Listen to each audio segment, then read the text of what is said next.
Jean-Jacob Vicep, vous êtes vice-président de l'Association métropolitaine des élus d'outre-mer. Il y a une grève depuis le 20 janvier en Guadeloupe. Quelles sont les revendications des Guadeloupéens En pour fait, ce mouvement? le mouvement a commencé en Guadeloupe contre la vie chère d'une manière générale. Ce qu'il faut savoir, c'est que les prix là-bas sont très excessifs.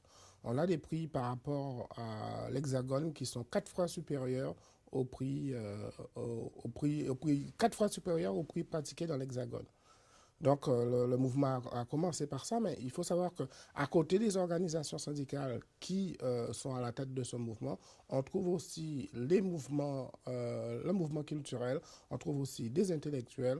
Donc c'est un mouvement qui porte une lame de fond de contestation sociale aussi. Il y a la vie chère, mais le mouvement est vraiment plus profond que cela. Comment est-ce que vous jugez la réaction du gouvernement par rapport au C'est mouvement? scandaleux. Scandaleux. Il n'y a pas d'autre mot. C'est scandaleux.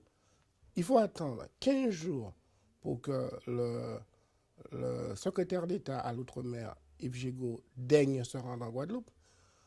Le président de la République fait une interview où il parle de la crise sociale. Pas un mot sur la Guadeloupe. Ce même Yves Jégo repart en Guadeloupe. Il arrive, il dit que j'y resterai jusqu'à la fin, jusqu'à ce que le conflit soit réglé. Et ce qui se passe, c'est qu'on arrive à une solution où il y a une sortie de crise, un pré-protocole d'accord est signé, et résultat, ce pré-protocole d'accord signé avec l'ensemble des partenaires, l'État, le MEDEF et le LKP, n'est pas appliqué, tout simplement parce que les ordres de l'Élysée et de Matignon étaient de ne pas appliquer ce protocole d'accord parce qu'il fallait 108 millions d'euros et que ça risquait de faire tache d'huile en France hexagonale. Selon vous, est-ce que l'Europe peut jouer un rôle dans la résolution de ce conflit?